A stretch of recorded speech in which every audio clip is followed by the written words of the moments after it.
Okay, we're gonna do a basic Greg solo guide. One thing that sucks about Greg is you do actually have to bank most of the time, in my experience. Maybe there's a way where you don't have to, but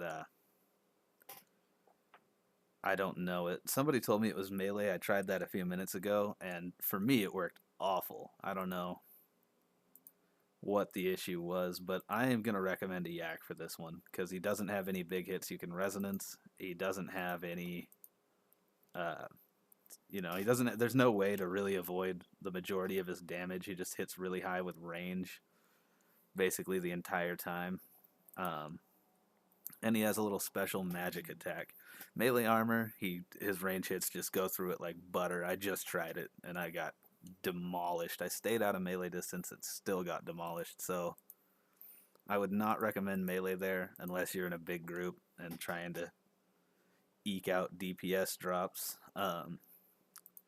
Acto and a defender is, a defender, a repriser in this case, is one pretty decent option you can use, but I'm going to use a range setup right now because I feel like his range damage is probably a little bit less against a range set than it would be against a magic set. Um, and you will not be able to soul split this one. Some people do. In a group, you might be able to, but in a solo kill, I would highly recommend not soul splitting. I have a revolution bar set up for this right now.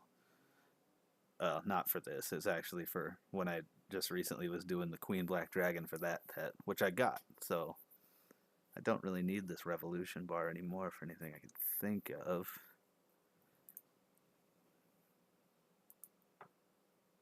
Yeah, actually, because this is kind of a beginner's boss, you could revolution this. It might be, I mean, it'll be a little bit slower, but it might be just as easy. Let's give that a whirl. Let's go ahead and just revolution this. And in fact, I might even recommend that. If you're new to the boss, I might recommend going on revolution so you can kind of watch the mechanics or whatever. Um, Typically, I wouldn't go on revolution, but I am going to for the purpose of this video for a little experiment and because when I really think about it, if I was new to the boss, that might be the way to go. And this is the boss that I have the least experience with at GWD2. It's an annoying one to solo, and a lot of people don't really want to go to it. So I haven't done that much of it. Um, so for your curses, you're going to want to protect range, actually, and also use anguish if you're using range. Obviously the corresponding to whatever style you're using, use the corresponding DPS prayer, obviously. Don't have to tell you guys that, but anyway, uh, so yeah, this is the remainder of that horrible melee attempt that I just did. I was also trying to do it with no food, and that resulted in me dying.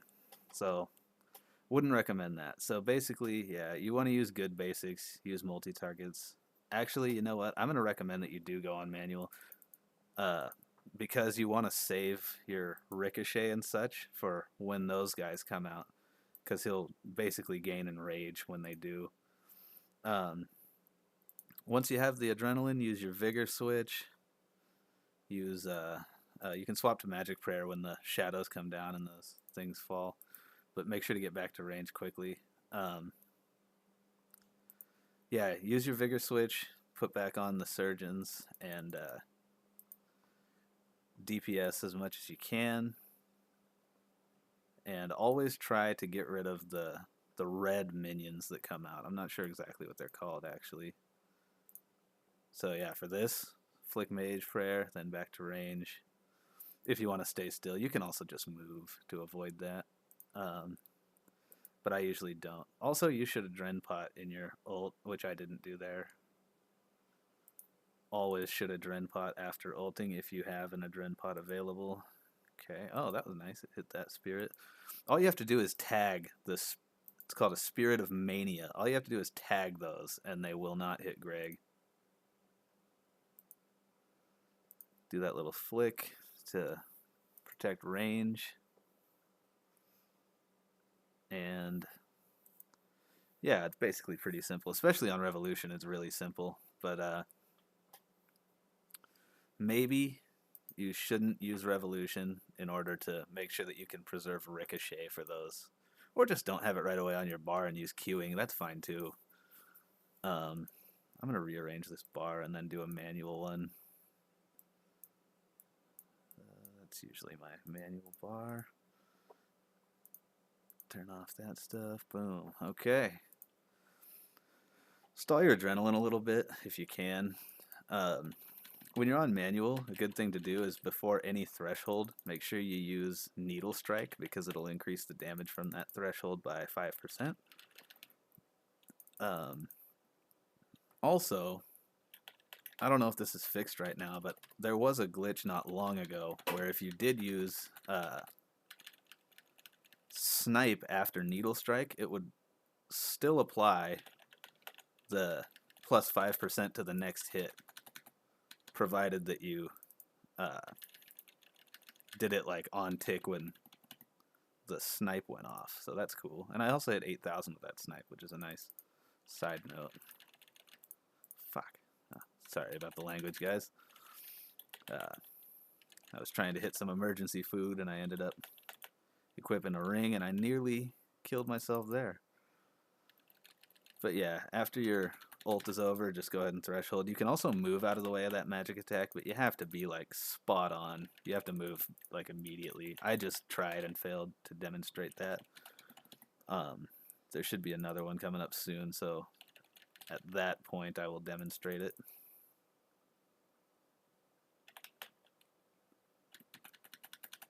Yeah, I'm doing a bad job of getting those guys before it's enraged, so now it's about to happen. The magic attack. Yeah, I got out of the way that time. There's little shadows on the ground you'll see when his magic attack is coming. It's much easier to just flick the magic prayer, in my opinion, than to actually avoid those. So that's usually the way I go. But you have also the option of just moving out of the way of them. To me, I mean, since I have a max cape, comp cape, if you have a max cape, you can just teleport directly to the place, to the max guild with the cape, and then teleport directly back here with the boss portal. So, you know, I'm not usually too concerned about using food here, especially because it seems like a pain in the ass to avoid. So, typically, I'll just go ahead and bring a bunch of sharks and, you know, rebank if I need to, because it's just not a huge waste of time or anything to simply bank at the max guild and come back here. I did that late, so that's not going to have the added damage. But yeah, so you'll notice the snipes after all the, or you'll notice the needle strikes before all the thresholds is a good habit to have. If you're gonna try to DPS with range very often, that's a very nifty thing to do, and it will add a significant amount of DPS to your rotation. Needle Strike is super overpowered. Also, if you have Corruption Shot, that's an excellent ability to use.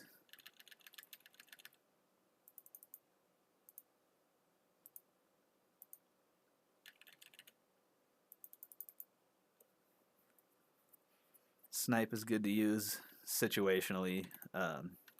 Oh man, I almost got killed.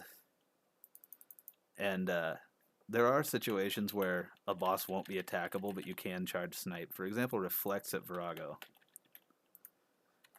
Virago can reflect, and you can use Snipe during that time, much the same way you'd use Detonate if maging. So there's definitely places where Snipe is a super useful ability. So you should always have that in your repertoire. How bad is that record? 143. That's disgusting. Ugh. I'm not very happy about that one. And we didn't have overload for some portion of that kill. Just goes to show how awful I am at Greg. But anyway, this is an easy way to get successful kills. And a neat thing about Greg is even though it's probably the hardest of the GWD2 bosses to solo in normal mode, if you do it in challenge mode, it's actually the easiest one. It is almost exactly the same as the normal mode, except it hits a little bit harder. And it also, when it would normally run out of life points, he starts healing and summons these little minions that use noxious weapons to do basics on you. Or, like, not basics, but auto attacks. Little minions that auto attack with noxious weapons, and they have fairly low life points, and you morph into one of these shadow things, and you just put the glaives to them, and basically eat a little bit of food up and whoop up the minions, and then he comes back with anywhere from 70 to 100,000 life points. I've seen anywhere in there. And then all you have to do is run those life points down, and the kill is over. So it's, yeah, the hardest solo normal mode and the easiest challenge mode, in my opinion. And I think that's pretty well shared among people who have tried all of them. Or maybe people who have done, like, 10 kills or so at all of them.